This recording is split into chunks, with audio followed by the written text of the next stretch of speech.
السلام علیکم ورحمۃ اللہ وبرکاتہ۔ ان الحمد للہ نحمده ونستعینه ونستغفره ونعوذ باللہ من شرور انفسنا ومن سیئات اعمالنا من يهده اللہ فلا مضل له ومن يضلل فلا هادی له۔ اشہد ان لا الہ الا اللہ وحدہ لا شریک لہ واشہد ان محمدا عبدہ ورسولہ۔ اما بعد فان خیر الحدیث کتاب اللہ وخیر الہدی ہدی محمد صلی اللہ علیہ وسلم۔ ان شر الامور محدثاتها وکل محدثۃ بدعہ وکل بدعۃ ضلالہ وَكُلَّ ضَلَالَةٍ فِي النَّارِ۔ اللهم صل على محمد وعلى آل محمد كما صليت على إبراهيم وعلى آل إبراهيم إنك حميد مجيد۔ اللهم بارك على محمد وعلى آل محمد كما باركت على إبراهيم وعلى آل إبراهيم إنك حميد مجيد۔ قال اللہ تبارک و تعالی فی القرآن المجید والفرقان الحمید۔ اعوذ باللہ السمیع العلیم من الشیطان الرجیم من ہمزہ ونفخہ ونفثہ۔ بسم اللہ الرحمن الرحیم۔ وَإِذَا تَوَلَّى سَعَى فِي الْأَرْضِ لِيُفْسِدَ فِيهَا وَيُهْلِكَ الْحَرْثَ وَالنَّسْلَ واللہ لا يحب الفساد۔ وقال اللہ تبارک و تعالی فی مقام آخر ولن ترضى عنك اليهود ولا النصارى حتى تتبع ملتهم۔ وقال النبی صلی اللہ علیہ وسلم لَتَتَّبِعُنَّ سُنَنَ مَنْ كَانَ قَبْلَكُمْ حَتَّى حَذْوَ النَّعْلِ بِالنَّعْلِ وَشِبْرًا بِالشِّبْرِ حَتَّى لَوْ أَنَّ أَحَدَهُمْ دَخَلَ جُحْرَ ذَبٍّ لَدَخَلْتُمُوهُ أَوْ كَمَا قَالَ عَلَيْهِ الصَّلَاةُ وَالسَّلَامُ۔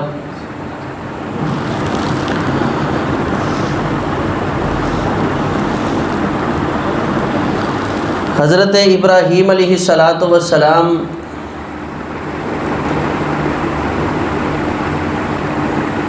جو کہ جد الانبیاء کے لقب سے یاد کیے جاتے ہیں،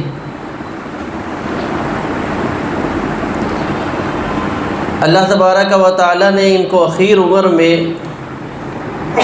اولاد کے ساتھ نوازا۔ حضرت اسماعیل اور حضرت اسحاق علیہم السلام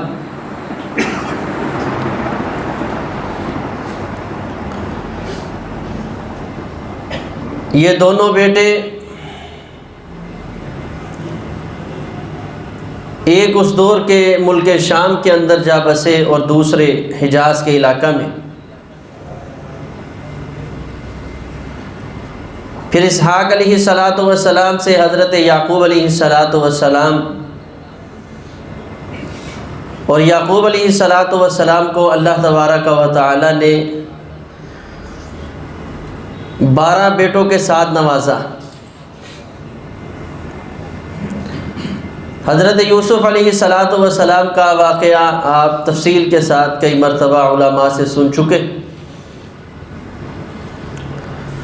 المختصر اللہ تبارک و تعالیٰ کی کمال حکمت اور تدبیر سے یوسف علیہ السلام کے ذریعہ یعقوب علیہ السلام جن کا لقب اسرائیل عبرانی زبان کا لفظ ہے جس کا معنی عبداللہ ہے، اپنی اولاد یعنی بنی اسرائیل کو لے کر مصر میں پہنچ گئے۔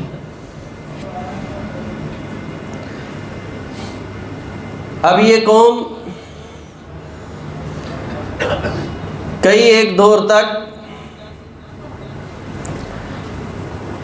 مصر کے اوپر حکمرانی کرتی رہی. پھر ان کے نظریات، عقائد، معاملات بگڑتے گئے، اور ایک وقت آیا کہ یہ اس مصر کی جو باشندہ قوم تھی جن کو قبطی کہا جاتا تھا، اللہ تبارک و تعالیٰ کے ساتھ اپنے معاملات درست نہ رکھنے کی وجہ سے یہ ان لوگوں کے دوبارہ غلام بن گئے. اور ان میں جو بڑا ظالم حکمران جس کو فرعون کہا جاتا ہے، اس نے انتہا پسندی کے ساتھ ان کے اوپر حکمرانی کی، اور یہ ذلت اور پستی کی قوم پستی ہوئی. یہ حضرت یعقوب علیہ السلام کی اولاد اس جگہ زندگی بسر کر رہی تھی. المختصر، اللہ تبارک و تعالیٰ نے ان کو یہاں سے نجات دینے کے لیے حضرت موسیٰ علیہ السلام کا انتخاب کیا. انہوں نے اللہ کے دین کی دعوت دی، اور پھر یہ لوگ اللہ کی طرف پلٹ آئے، اور جیسے ہی اللہ تبارک و تعالیٰ نے اپنے وعدے کے مطابق فرعون اور آل فرعون سے ان کو نجات دلائی، تو اب ایک مکمل نظام، اور یہ بنی اسرائیل کے لیے ایک مکمل تربیت کا جو نظام تھا اس کی ضرورت تھی. تو اللہ تبارک و تعالیٰ نے حضرت موسیٰ علیہ السلام کو اپنے پاس کوہ طور پہ ملاقات کے لیے بلا لیا. اب انہی قوم سے ایک بد نصیب آدمی تھا سامری، کہ جو فرعونیوں کا زیورات سونا بچا ہوا تھا، اس نے اس قوم سے وہ سارا اکٹھا کیا اور سونے کا ایک بچڑا بنا کے ان کے سامنے رکھ دیا. اور ان سب کو اس چیز پہ آمادہ کیا کہ یہ تمہارا الہ ہے، حتیٰ کہ یہ تمہارا ہی نہیں، حضرت موسیٰ علیہ السلام کا بھی یہی الہ ہے. تو یہ ساری قوم اس بچڑے کی عبادت میں لگ گئی. اور یہ کتنے کانوں کے کچے کہ جس پہ اللہ تبارک و تعالیٰ نے اتنا بڑا احسان کیا، اور جس کے ذریعے احسان کیا، انہوں نے اپنا نائب اور خلیفہ حضرت ہارون علیہ السلام کو بنایا تھا.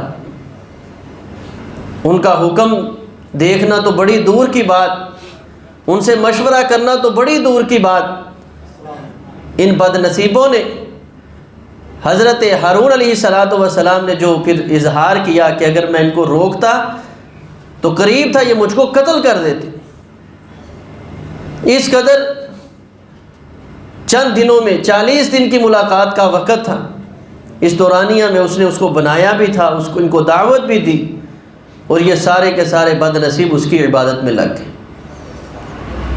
حضرت موسیٰ علیہ السلام واپس آئے، بڑا غصہ آیا کہ اللہ کے اتنے احسانات.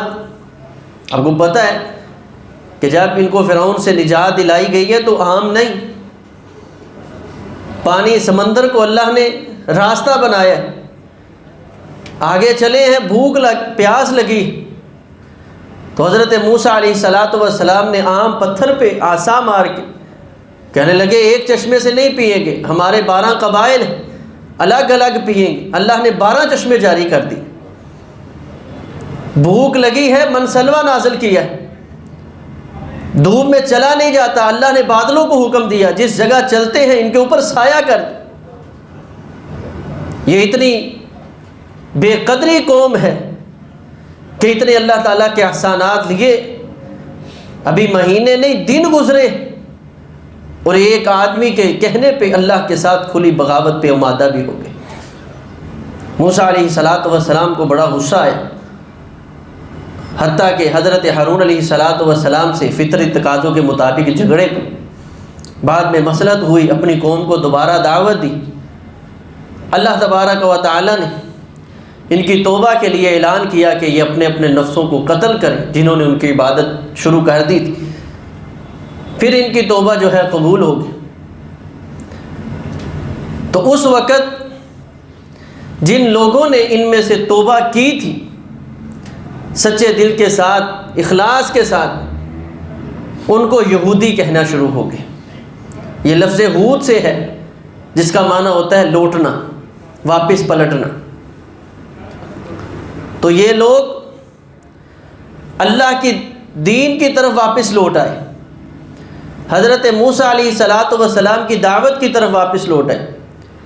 اب جو ان کے پیروکار تھے جنہوں نے اپنے آپ کو قتل کر لیا تھا، وہ بھی اسی نسبت سے اپنے آپ کو یہودی کہلوانے لگے۔ یہود کا مطلب واپس پلٹنے والے، لوٹنے والے۔ عام جو مشہور ہمارے ہاں چیز ہے کہ حضرت یعقوب علیہ السلام کے 12 بیٹوں میں سے ایک بیٹے کا نام تھا یہودا، نام تو ملتا ہے، اس کی طرف نسبت کر کے یہ لوگ اپنے آپ کو یہودی کہلواتے ہیں۔ یہ درست نہیں ہے۔ مفسرین نے اس بنیاد پہ ان کو یہودی کہنا شروع ہوئے کہ یہ لوگ جو اس بچڑے کی عبادت سے دوبارہ اللہ کی عبادت کی طرف لوٹ آئے ہیں، اب یہ یہودی بن گئے ہیں۔ تو جب سے یہ بنی اسرائیل ہیں، یہ وہی لوگ ہیں یہودی جو اصل میں بنی اسرائیل ہیں، اور یہ وہی قوم ہے کہ اگر ان کے نسب نامہ کی طرف دیکھا جائے تو یہ نبیوں کی اولاد ہے، لیکن ان کی بد نصیبی اور بدبختی کے کیا کہنے کہ یہ وہی قوم ہے جنہوں نے اپنے سگے بھائی کو اپنے ہاتھوں سے کنویں کے اندر گرایا تھا، قتل پہ آمادہ ہو گئے تھے۔ یہ وہی یہودی ہیں جنہوں نے حضرت یعقوب علیہ السلام کو کم و بیش 40 سال خون کے آنسو رلایا ہے۔ صرف اللہ کے نبی ہوتے تو بڑی بات، اللہ کے نبی کو ایک لمحہ رلا دینا یہ کوئی اللہ کے عذاب کو دعوت دینے سے کم نہیں ہے۔ اور 40 سال پھر اللہ کے نبی بھی ہیں، نبی کے باپ بھی ہیں، نبی کے بیٹے بھی ہیں، اور پھر ان کے باپ بھی ہیں، لیکن 40 سال تک ان کی اس حرکات اور ان کی یہ سایہ مذمومہ کی وجہ سے حضرت یعقوب علیہ السلام روتے رہے، جن سے یہ بنی اسرائیل آگے بڑھی۔ تو جنہوں نے اپنی بنیاد کے ساتھ ایسی غلاظت بھری حرکتیں کی، آج ان سے یہ امید کی جا سکتی ہے کہ وہ غیر قوم کے ساتھ، عیسائیوں کے ساتھ یا مسلمانوں کے ساتھ کوئی اچھا رویہ یا طریقہ اپنا سکے؟ کبھی نہیں ہو سکتا۔ تو یہ انتہائی غلیظ قوم ہے یہودیت کہ انہوں نے اپنے سگے بھائی کو اپنے ہاتھوں سے مارنے کی کوشش کی اور اپنے ہاتھوں سے کنویں کے اندر گرایا تھا۔ اور اگر آگے بڑھ کے ان کا معاملہ دیکھیں، اللہ تبارک و تعالی نے پھر ان کے ساتھ بڑی محبت کا اظہار کیا۔ ان کو تورات دی، 70,000 انبیاء، ایک روایت کے مطابق 40، ایک میں 70,000 انبیاء اللہ تبارک و تعالی نے ان کی طرف مبعوث کیا، صرف اس مقصد کے لیے کہ چلے اس نبی کی بات ان کو سمجھ نہیں آئی، میرے اس نبی کی بات مان کے یہ اپنی اصلاح کر لے، اس نبی کی بات مان لے، اس نبی کی دعوت پہ غور کر لے، اس نبی کی فکر پہ غور کرے، یہ اللہ کو راضی کر لے۔ لیکن اللہ تبارک و تعالی فرماتے ہیں وَيَقْتُلُونَ النَّبِيِّينَ بِغَيْرِ حَقٍّ، ان بد نصیبوں نے غور کیا کرنا تھا، ان کو تسلیم کیا کرنا تھا، اپنی اصلاح کیا کرنی تھی۔ جیسے ہی کوئی نبی ان کی دعوت کے لیے آگے بڑھتا، کئی انبیاء کا انکار کر دیتے، اور حتیٰ کہ کئی اللہ کے نبیوں کو انہوں نے قتل بھی کر دیا۔ اتنی بد نصیب یہ قوم ہے جو اپنے خون کے رشتوں کا حیا نہیں کر سکی، جو اپنے جو مصلح تھے قوم کے ان کا احترام نہ کر سکے، اور حتیٰ کہ پوری یہودیت میں حضرت موسیٰ علیہ السلام کا ایک مقام اور مرتبہ تھا۔ عام مسلمان کی بات آپ غور کریں کیا ہوگی، ان بد نصیبوں کے ہاں ایک عام مسلمان یا ایک عام یہودی کا رتبہ اور مقام کیا ہوگا کہ جس اللہ کے نبی موسیٰ کلیم اللہ علیہ السلام کو پوری یہودیت حیا اور احترام کی نگاہوں سے دیکھنے پہ معترف ہے، ان بد نصیبوں نے حضرت موسیٰ علیہ السلام کو بھی نہیں چھوڑا۔ صحیح البخاری میں ہے اللہ تبارک و تعالیٰ کا یہ قول، یا ایھا الذین آمنوا لا تکونوا کالذین عادوا موسیٰ فبرأہ اللہ مما قالوا وکان عند اللہ وجیہا۔ فرمایا ایمان والو تم ایسے نہ ہو جانا جس طرح موسیٰ علیہ السلام کے پیروکار تھے، ان بد نصیبوں نے اللہ کے نبی بھی ان کو تسلیم کیا اور اذیتیں تکلیفیں حضرت موسیٰ علیہ السلام کی دل آزاریاں کرنے پہ بھی ان حد سے زیادہ گزر گئے۔ اللہ کے پیغمبر علیہ السلام حنین کے موقع پہ مال غنیمت تقسیم کر رہے تھے، تو ایک آدمی آگے آیا، اس نے کہا آپ کوئی انصاف والی تقسیم نہیں کر رہے، اپنی مرضی سے تقسیم کر رہے ہیں۔ حضرت خالد بن ولید اور عمر بن خطاب رضی اللہ تعالیٰ کو غصہ آ گیا، فرمایا یا رسول اللہ صلی اللہ علیہ وسلم دعنی اضرب عنق ھذا المنافق، آپ مجھے اجازت دیجئے میں اس منافق کی گردن تن سے جدا کر دوں۔ آپ نے فرمایا خالد بیٹھ جاؤ، عمر بیٹھ جاؤ، لقد اوذی موسیٰ باکثر من ھذا فصبر، اللہ کی قسم یہ کوئی باتیں نہیں ہیں، حضرت موسیٰ علیہ السلام کے پیروکاروں نے اس سے کئی درجے بڑھ کے موسیٰ علیہ السلام کو تکلیف پہنچائی۔ یہ کون تھے؟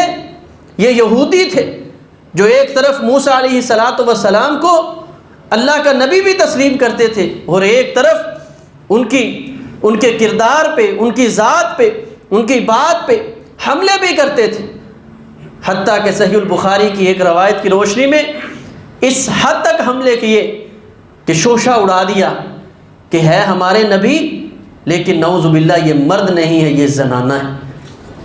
کس کو کہا ہے؟ موسیٰ علیہ السلام کو۔ کہنے والے کون ہیں؟ جو موسیٰ علیہ السلام کو کلیم اللہ مانتے ہیں، صفی اللہ مانتے ہیں، اللہ کے بڑے پیارے نبی تسلیم کرتے ہیں، حتیٰ کہ اس قدر معاشرے میں یہ شوشہ اڑا دیا۔ کس بنیاد پہ؟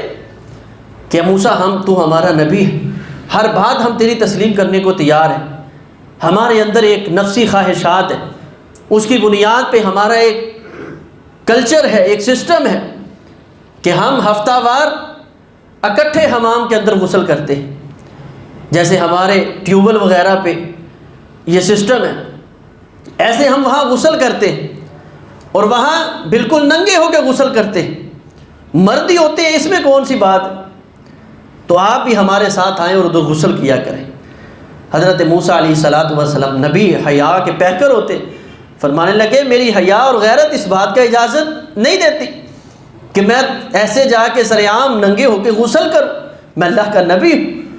تو کہنے لگے یہ تو ایسے شرم محسوس کرتا ہے جیسے عورت ہوتی ہے، تو یہ اس کا مطلب یہ مرد نہیں ہے، مرد ہوتا تو ہمارے ساتھ چلتا۔ حالانکہ بات تو یہ تھی کہ نبی غیرت مند ہے، بے غیرت نہیں ہوتے کہ وہ تمہاری طرح نکلیں اور بے حیائی کو عام کر دیں۔ اتنا اس شوشے کو انہوں نے عام کیا حتیٰ کہ اللہ تبارک و تعالیٰ فرماتے ہیں فَبَرَّأَهُ اللَّهُ مِمَّا قَالُوا، میرے اللہ کو پھر اس کی برات کا طریقہ اپنانا پڑا، اور حضرت موسیٰ علیہ السلام علیحدہ اپنے حمام کے اندر غسل فرما رہے تھے، کپڑے اتارے ہوئے، اللہ نے حکم دیا اور فرمایا کہ جاؤ یہ جو پتھر ہے اس کو کہ یہ کپڑے لے کے بھاگ جا۔ حضرت موسیٰ علیہ السلام کے وہ کپڑے لے کر پتھر بھاگ گیا۔ حضرت موسیٰ علیہ السلام پیچھے پیچھے اور کہہ رہے اے حجر سو بھی، اے حجر سو بھی، اے پتھر میرے کپڑے لے کے کدھر جا رہے؟ میں نبی ہوں، حیا اور غیرت والا ہوں۔ حتیٰ کہ یہ پتھر اللہ کے حکم سے، یہ جو رؤسائے یہود تھے ان کے پاس جو ان کا ڈیرا تھا وہاں پہنچ گئے اور فرمایا فبرأہ اللہ مما قالوا، میرے اللہ نے موسیٰ علیہ السلام کی برات کا اظہار کیا جو یہ بکواسات کر رہے تھے اپنے نبی کے بارے میں۔ تو حضرت موسیٰ علیہ السلام اپنے کپڑے لیے اور فرمایا غصے میں آ کر، غیرت اور حیا میں آ کے کچھ نہ کر سکے، وہی عصا جو ہے اتنے زور سے پتھر کے اوپر مارا کہ پتھر کے اوپر نشان پڑ گئے۔ لیکن ان بد نصیبوں کو پھر بھی حیا نہیں آئی، پھر بھی غیرت نہیں آئی۔ پھر اللہ تبارک و تعالیٰ نے جب حضرت داؤد علیہ السلام کے ذریعے ان یہودیوں کو جو ہے یہ جالوت اور اس کے لشکر سے نجات دلائی، جو ان کے بچوں کو قتل کرتا تھا، بچیوں کو قتل کر دیتا تھا، ان کو ان کے گھروں سے بے عباد کر دیتا، باہر فصلوں پہ ڈیرے لگانے پہ مجبور کر دیتا اور ان کے بچوں کو اپنا غلام بنا لیتا، تو اللہ سے دعا کر کر کے انہوں نے اللہ تبارک و تعالیٰ سے التجا کر کر کے جب اللہ سے نصرت اور مدد مانگی، اللہ تبارک و تعالیٰ نے حضرت داؤد علیہ السلام کے ذریعے ان کو وہاں نصرت اور فتح نصیب فرمائی، اور یہودیت یعنی اصل جو اسلام تھا وہ جب پھیلا اس حد تک کہ حضرت داؤد علیہ السلام کے بعد حضرت سلیمان علیہ السلام کو ایک عظیم بادشاہت کے ساتھ اللہ تبارک و تعالیٰ نے نواز دیا۔ تو یہ بد نصیب یہودی ہی تھے جو کہنے لگے یہ کوئی اللہ کا فضل اور کرم نہیں ہے، یہ سلیمان علیہ السلام نعوذ باللہ کافر ہیں۔ آج بھی ان بد نصیبوں کا یہ عقیدہ ہے کہ حضرت سلیمان علیہ السلام جادوگر تھے، جن کا رد اللہ نے قرآن میں کیا، وَاتَّبَعُوا مَا تَتْلُو الشَّيَاطِينُ عَلَىٰ مُلْكِ سُلَيْمَانَ وَمَا كَفَرَ سُلَيْمَانُ وَلَٰكِنَّ الشَّيَاطِينَ كَفَرُوا يُعَلِّمُونَ النَّاسَ السِّحْرَ۔ فرمائیے بد نصیب میرے نبی سلیمان کے بارے میں کہتے ہیں کہ نعوذ باللہ وہ جادوگر تھے، وہ تو اللہ کے سچے نبی تھے۔ وَمَا كَفَرَ سُلَيْمَانُ، سلیمان علیہ السلام نے کوئی کفر نہیں کیا۔ ان بد نصیبوں کی ان کی انتہا کہاں تک ہے، جب اپنے انبیاء جو اس امت کے مصلح تھے، جو ان کی خیر خواہی کے لیے دن رات ایک کیے ہوئے تھے، ان کو نہیں چھوڑا، اور ان کی بات تو ان کی، اپنے خالق اور مالک کو بھی انہوں نے نہیں چھوڑا، اپنی سازشوں کے بھیڑ چڑھانے کی کوشش کی۔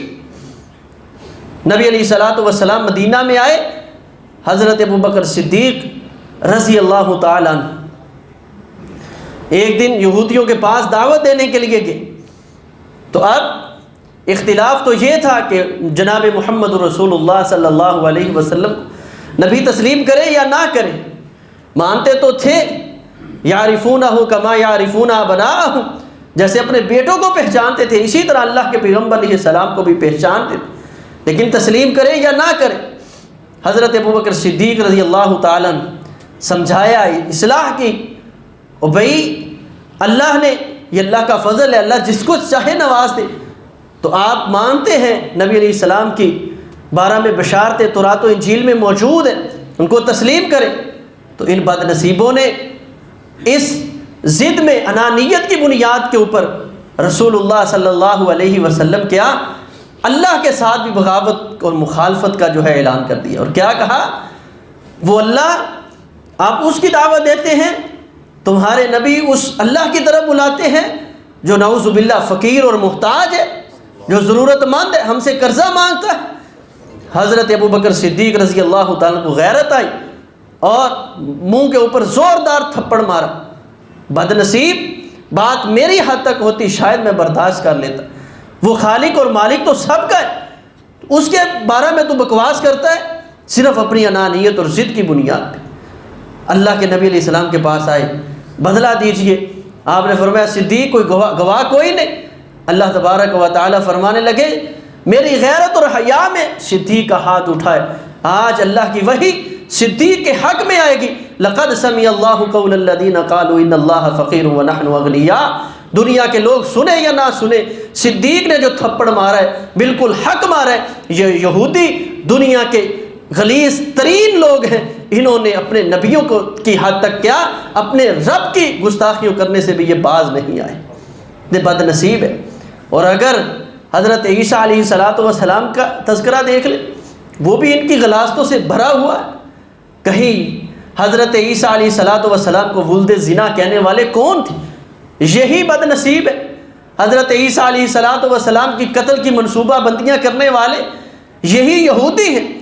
تو شروع دن سے لے کے نبی کریم صلی اللہ علیہ وسلم تک یہ بد نصیب قوم، غلیظ ترین عقائد کی مالک یہ قوم، اللہ تبارک و تعالیٰ نے جن کو بار بار اپنی رحمتوں کے ساتھ نوازا، اپنے انبیاء ان کے اندر بار بار مبعوث کیے، لیکن یہ بد نصیب، یہ وہی غلیظ لوگ اپنی جو کرتوتوں کی بنیاد پہ اللہ کی رحمتوں کو پس پش ڈالتے گئے اور اللہ کی لعنتیں، حتیٰ کہ اللہ تبارک و تعالیٰ نے پھر یہ اعلان کیا وَضُرِبَتْ عَلَيْهِمُ الذِّلَّةُ وَالْمَسْكَنَةُ، ان کے اوپر اللہ نے ذلت اور مسکینی کو فرض کر دیا ہے۔ اب یہ دنیا میں ذلیل اور جو ہے مسکینی کی زندگی بسر کریں گے، در در پہ یہ بھیکے مانگتے پھریں گے، ان کو جو ہے امن اور سکون نہیں ملے گا۔ لیکن یہ قوم جس طرح بد نصیب ہے، گستاخ ہے، اسی طرح یہ بہت بڑی سازشی قوم ہے، بہت بڑی سازشی قوم ہے۔ اللہ تبارک و تعالیٰ فرماتے ہیں وَلَتَجِدَنَّ أَشَدَّ النَّاسِ عَدَاوَةً لِلَّذِينَ آمَنُوا الْيَهُودَ، کائنات کے لوگوں اگر تم اہل ایمان کے سب سے زیادہ دشمن اور عداوت میں سب سے بڑھ کے کسی قوم کو پانا چاہتے ہو، دیکھنا چاہتے ہو، تو میں اللہ تمہیں بتا دیتا ہوں وہ سب سے بڑھ کے یہودی سازشی قوم ہے۔ نبی علیہ السلام مکہ میں ہیں، مدینہ سے سازشیں کر رہے ہیں، مکہ سے مدینہ سے پیغام بھیج رہے ہیں۔ اللہ کے پیغمبر علیہ السلام سے سوال کرے روح کسے کہتے ہیں، اصحاب کاف کون ہیں، ذوالقرنین کون ہے، یجوج اور ماجوج کیا ہے، یہ سارے سوال مشرکین مکہ کو کیا پتہ تھا۔ یہ سازشی خفیہ جو ہے ذریعے سے پیغام بھیجتے کہ اللہ کے نبی جناب محمد رسول اللہ صلی اللہ علیہ وسلم کو تنگ کیا جائے، اسلام کے خلاف شروع دن سے ان کی سازشیں۔ لیکن آج ہمیں یہ سوچنا ہے کہ آیا ہم نے ان کی یہ سازشیں جانچی ہیں، سمجھی ہیں، اور ان کے خلاف کوئی ہم نے جو ہے پلان جو ہے وہ تیار بھی کیا ہے، کوئی منصوبہ بندی ہمارے پاس ہے؟ شریعت اسلامیہ نے جو شروع دن سے ان کی سازشیں ہیں وہ بے نقاب کی ہیں، تو اس کے ساتھ ساتھ دین اسلام نے ہماری رہنمائی بھی کی ہے۔ انشاءاللہ العزیز آئندہ خطبہ جمعات میں ہم ذکر کریں گے کہ ان کی کیا کیا سازشیں اور اس کا حل شریعت اسلامیہ نے ہمیں کیا دیا ہے، اور آج ان کے عروج، ظاہری عروج اور مسلمانوں کی یہ پستی اور یہ مسلمانوں کی یہ ظاہری ذلت ہے، اس کا سبب کیا ہے۔ اللہ تبارک و تعالی ہمیں قرآن و سنت کے مطابق زندگی بسر کرنے کی توفیق عطا فرمائے۔